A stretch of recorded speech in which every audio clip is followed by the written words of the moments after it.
Hello. It's me, Kenny Polcari, your host of the party, and this is my morning market video. It is Thursday, August 12th, and what's happening? Yesterday we saw markets kind of be confused, remain digesting kind of the news. They did manage to close higher on the Dow, the S&P, and the Russell, while the NASDAQ continues to come under pressure as we consider what's happening next with the Fed. So let's talk about it. CPI yesterday morning suggested that prices are cooling.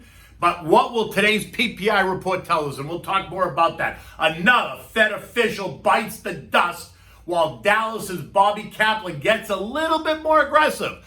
Biden now appealing to OPEC to pump more oil. Almost, that's funny, right?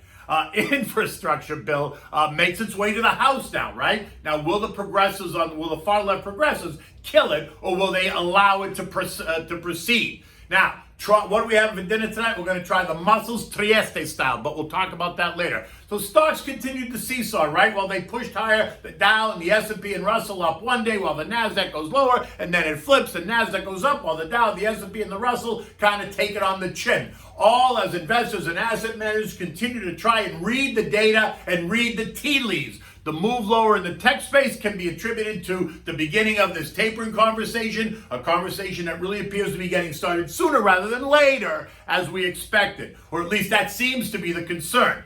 Now, while most of us expect the tapering to begin in late 2021, early 2022, the chatter of late is that the pressure is building on the Fed to consider launching it earlier, which then explains the confusion for both investors and the markets because there is no clarity yet, right? It's yes one day, then it's no the next, and so therefore the markets continue to churn. In any event, the Fed should find some comfort in yesterday's report because it appears that the pressure for a September announcement is now off.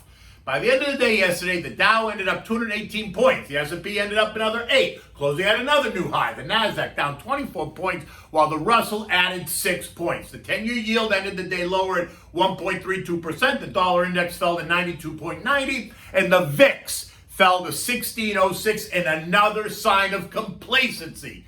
And then there's more Fed speak. Both Esther George and Bobby Kaplan are weighing in.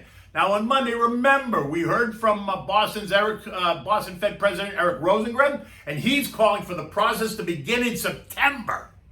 While Atlanta's Rafi Bostic is being a bit more patient, saying, yes, we need to slow the program, but we're prepared to wait until later in the year. Now, they both joined San Fran's Mary Daly, Chicago's Chucky Evans, St. Louis' Jimmy Bullard, and then yesterday, Kansas City's Esther George jumped the fence as well, moving from dove to hawk, saying it's time to dial back monetary stimulus, and bang, another one bites the dust, right? In her statement, she said, and very clear, now, and I quote, now with the economy, with the recovery underway, a transition from extraordinary monetary policy accommodation to a more neutral setting must follow. Today's tight economy certainly does not call for a tighter monetary policy, but it does signal that the time has come to dial back on the settings. And then, in what appeared to be kind of a stealth move, Dallas's Bobby Kaplan, who is a known hawk, but has been known as being a little bit patient right now, changed his position. And he came out and joined Boston's Eric Rosengren, becoming more aggressive in his comments, saying that the process should begin for both treasuries and mortgage-backed securities in October. That's ahead of schedule, telling investors, and I quote, it would be my view that if the economy unfolds between now and our September meeting the way I expect, I would be in favor of announcing a plan at the September meeting and beginning the tapering in October. So the heat is on. The committee is beginning to fracture. And they're fracture in their opinions, right? And so now Chair Powell needs to hold it together and get everyone on the same page and stop the confusing and anxiety-producing interviews, because while we all know it must start to happen, we're now getting hit from all sides. Everyone's suddenly finding their own voice and speaking their own truths about what they think it should happen, when it should happen, how fast it should happen, and that's causing some angst, right? So while the jury is still out, the Kansas City Fed boondoggle is in 2 weeks, and it's leaving everybody kind of on the edge of their seats. Is it going to be October, November, December? I mean, again, again, and we talked about this, do we need to be spending $40 billion a month to support a runaway housing market? Or $120 billion a month to support this already robust recovery? Right? And all this has seen a complete dislocation in a variety of asset prices. Let's not even go there. So I just sit here and I wonder, is it me? Next up is the economic data, right? And so yesterday we got we've all been waiting for the CPI report, right? Consumer Price Index. And what did it show? Well, it's interesting because it showed that prices remain elevated, but that's not the question. No one's talking about that. But they did not go up more than the expectation like they did last month, right? They came in spot on the estimate, both month over month and year over year, for both the core CPI as well as CPI ex food and energy. On a side note, we saw some obvious price increases where the pressure is. Cars, both new and used, are up 41% year over year. Hotels and leisure up 24%. Food up 5%. Appliances up 12%. Gas up 40%.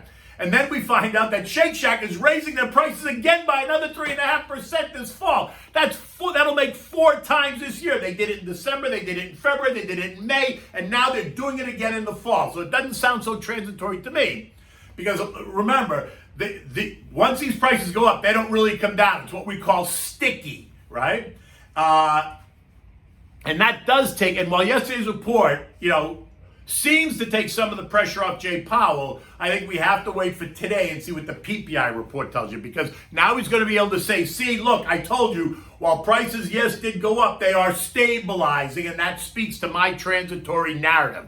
I think you're going to go slow with that because I think the jury's still out. And then investors started to focus on D.C. and the $1 trillion infrastructure package that passed the Senate and is now on the way to the House. Industrial names were the biggest beneficiaries, right? That makes sense. Caterpillar, Home Depot, Boeing, Triple M, IBM, Honeywell, all moving higher.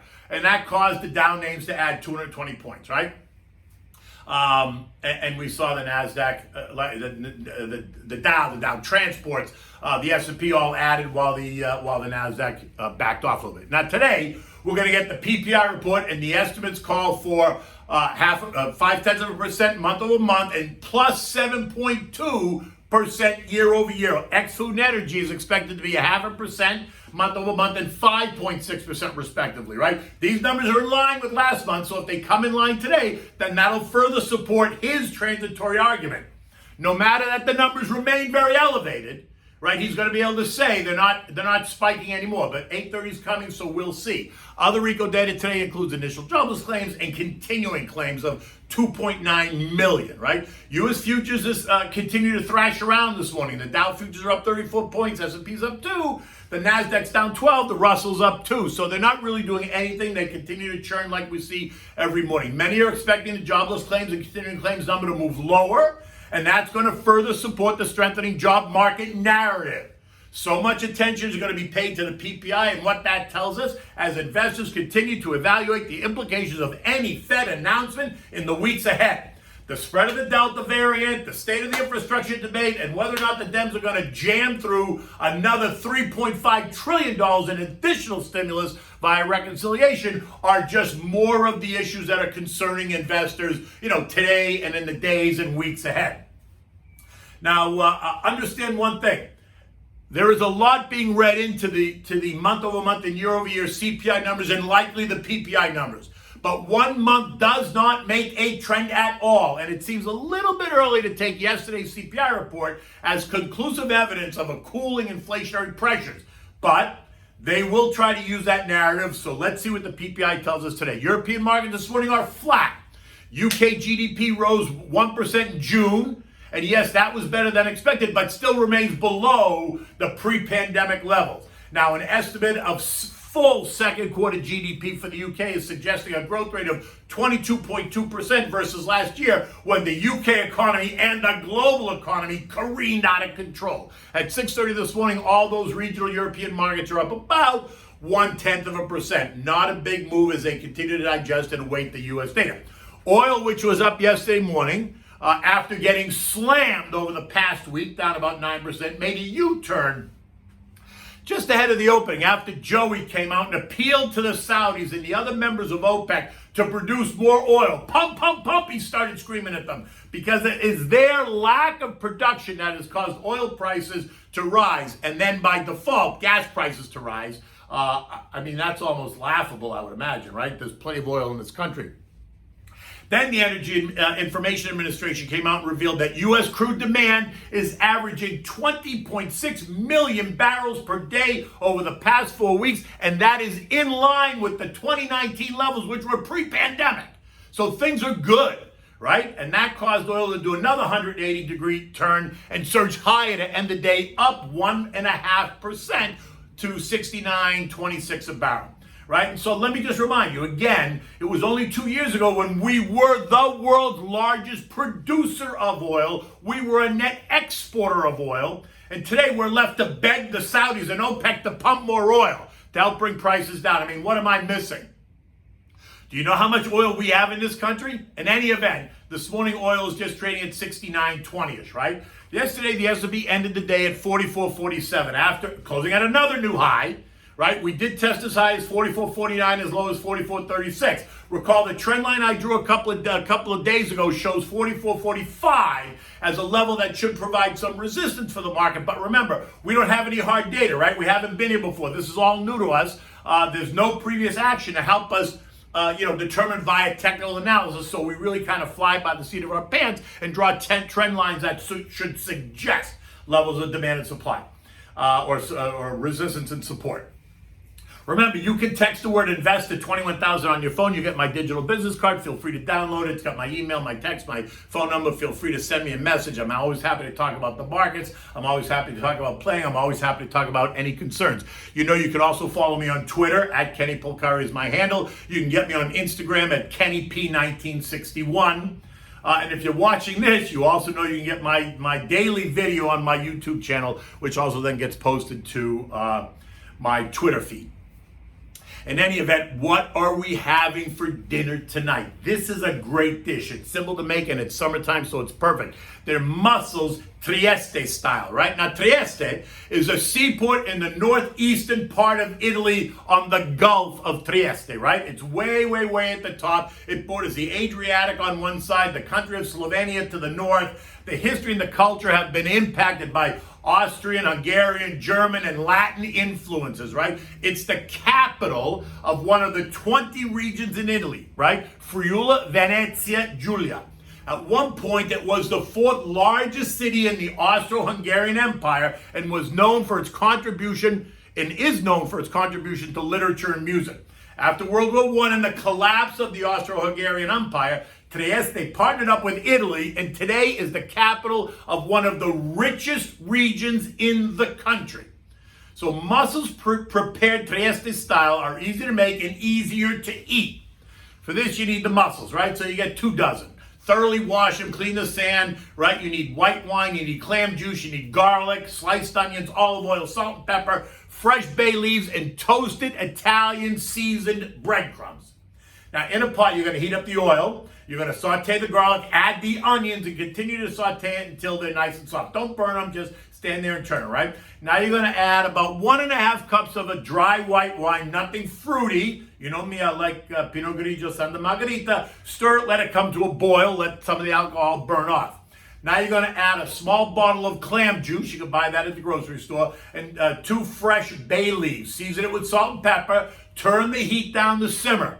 Now you're going to take the mussels that you've washed and cleaned, you're going to add them to the pot and cover it tightly because you want it to steam, right?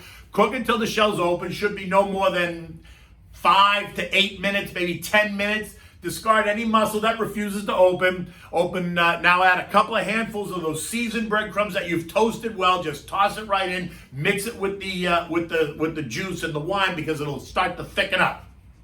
Don't add too many, but you want just enough, right? But you see, I mean, you add as much as you want, but you'll see it as you add them because it'll soak up some of the juice, right? Again, now you want to set your outdoor table, set it up with nice placemats, linen napkins, some wine glasses. Hopefully there's a full moon to help set the mood. Present this dish in a large bowl with the mussels bathing in the sauce. The dish demands toasted garlic bread to dip into the sauce while you feast on the mussels. Serve them with that chilled white wine, maybe the same one you use for the sauce. If you did not use a Pinot Grigio Santa Margherita, you can consider using a Falangina, which is also a very dry white wine. Very good as well. You can use that. You can use that also to cook with if that's the only one you have, or if you want to try something different other than the Pinot Grigios. You can try the Falangina, and it's always great to serve for your guests when you have dinner. So I hope you enjoy this recipe. Make it. Send me pictures. Tell me how you enjoyed it. In any event, the day is just about to get started. Take good care, and I'll see you tomorrow morning.